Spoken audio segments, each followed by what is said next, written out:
You're going to love how I use OpenComputers to track the trains in my world. Let's find out how it works.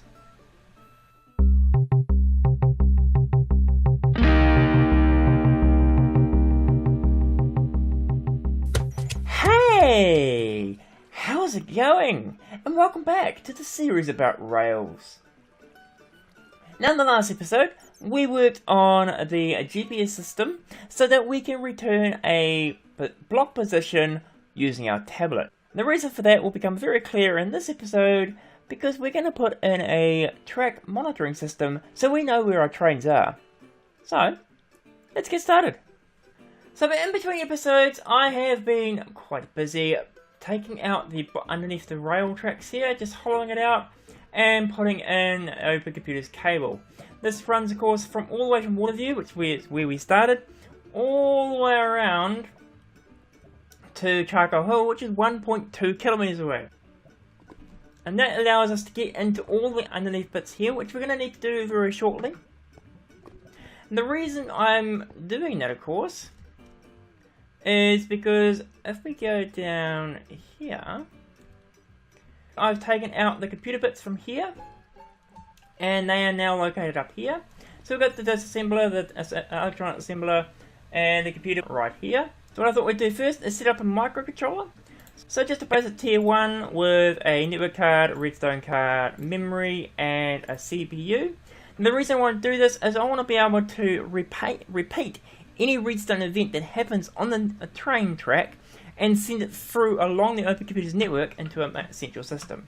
So we've got the basics there. We will, of course, need a BIOS. So let's take this one out, put that in there, and we'll set up this very basic one that I've written here,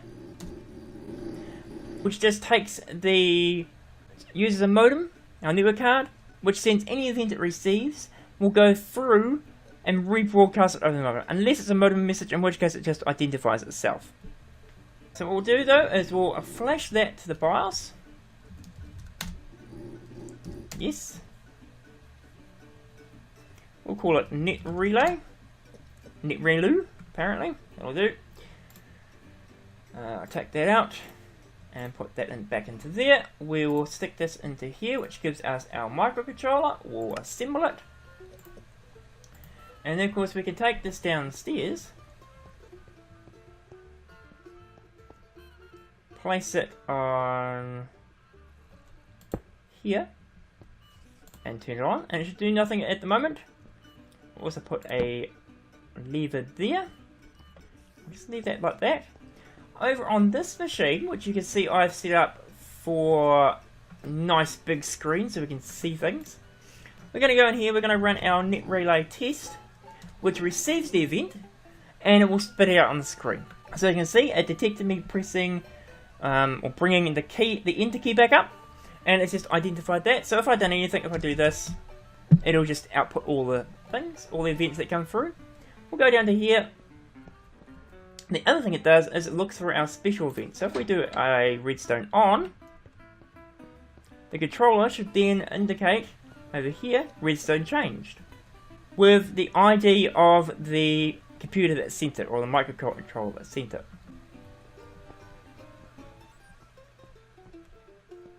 Now that's pretty useless by itself, so let's go in here. Now one thing to remember, seeing that fall off has just reminded me of, is when you make a microcontroller, it'll have no ID associated to it. However, if you copy it using the creative pick command, it'll copy the IDs and you'll cause some problems. What we're going to do though is we're going to head this way, and we're just going to go to one of the single tracks, because double tracks are going to be a little more harder to do, especially for showing off what I want to do.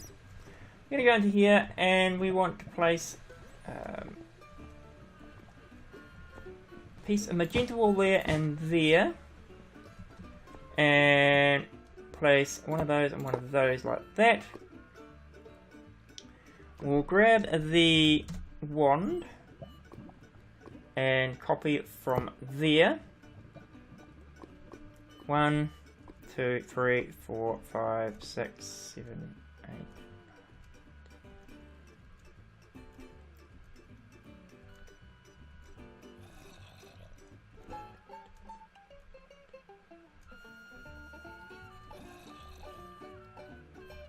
30 blocks there, so up to about here we'll copy. And we'll, actually we need to go down to that one we want to copy. From there, take out that and that. And now I'm just going to stack that once. For now. And as you can see, that just copied the blocks across. Now, I don't want to do it too many times. Actually, let's go stack twice. Don't want to do it too many times just at the moment because there are some orange blocks further down which are indicating that I shouldn't break them, and doing a stack will actually remove every place of the ear. But what I was thinking of doing is if we go into here, and we'll start with this one down here. Now, as I said, if you place down, let's just get rid of that for now. Place that down there, you turn it on. There's nothing at the moment. We'll go down here and place this one in. Once again, we'll turn it on. And the same with this. And the reason we're doing this is we want it so when the carts go over, turn it on, this guy here will send its signal into the microcontroller, which will then relay that redstone event all the way back to our master controller. Now the other thing we want to do is we're going to want to link up this guy to this, and this one to this. So the idea being that this block here will be covered twice in here, because this guy here will cover this side and this guy will cover this side. When a cart or a locomotive is passing through, we're going to cover that off and both of them will be triggered at the same time. Normally it's a problem if you want to do stop tracks, but in this case we're just tracking trains. So it's probably better so we have two red pieces on the map rather than just having one red piece when a cart is going across here. Now, of course, one of the things we've done is we've made it a little more complicated on ourselves, in that this here, we don't know which one's which. So what we can do is, I'm going to add in a tunnel, or a linked card, into our tablet. We'll head back over here, and there's the one I didn't want. I don't know which one's which now. That one.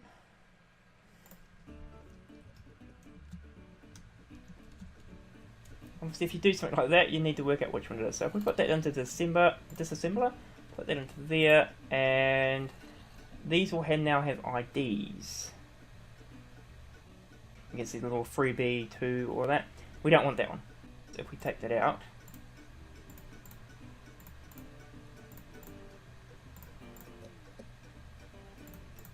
and we've got this one on here. This one shouldn't have any IDs, so there's no little grey thing with the IDs in it. And that's indicating that it hasn't been placed down yet, so it hasn't allocated an ID. So that's the one we want to keep. Now what I was wanting to do though is, so you can see here though, all these redstones have changed. Which is as we were linking things up. So you can see what it's doing, it's passing this back. But as I said, there's no way of indicating which one's which besides seeing here. And when I'm out in the field, it's going to be a bit of a pain. So, what we're going to do is we're going to make ourselves a linked card. When we make a linked card, it's reasonably easy. And we can't use the creator menu because you need to have the two, because these two here are linked together. So we'll grab that. We will stick our tablet back into here. And put our linked card in. There is a tier 3, which is why we need a higher tier tablet. And we'll complete that.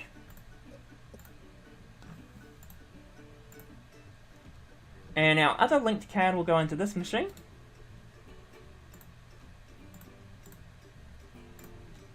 Like that. And now, if we give this a kick,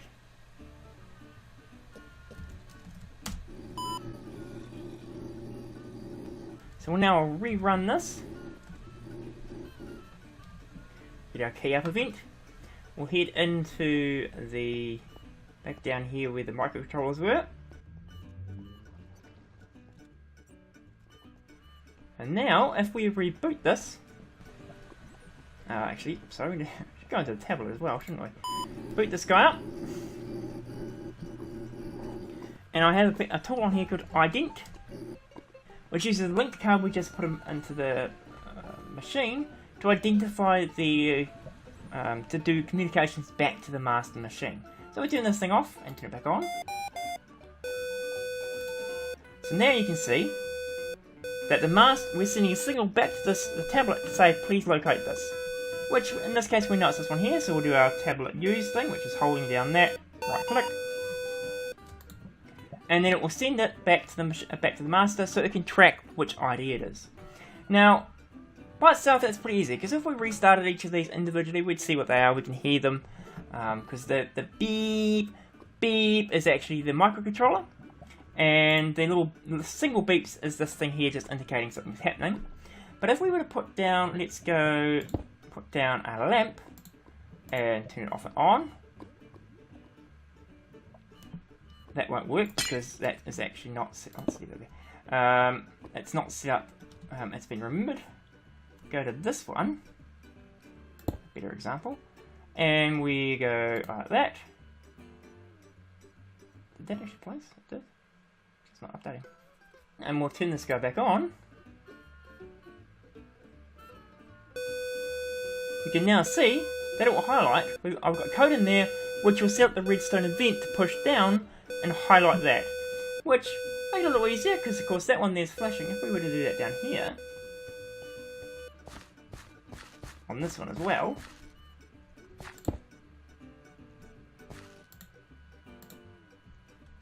this one won't flash because that one's already flashing. So that's how I'm going to identify each of the microcontrollers and mark out the positioning. What I'm going to do is I'm going to do that, and I'll then work on some code to do the display, and I'll be back in a second. Place one of those, a fallout light, and a sign. Turn it on.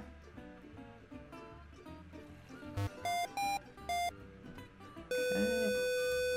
Hold down that button and let go.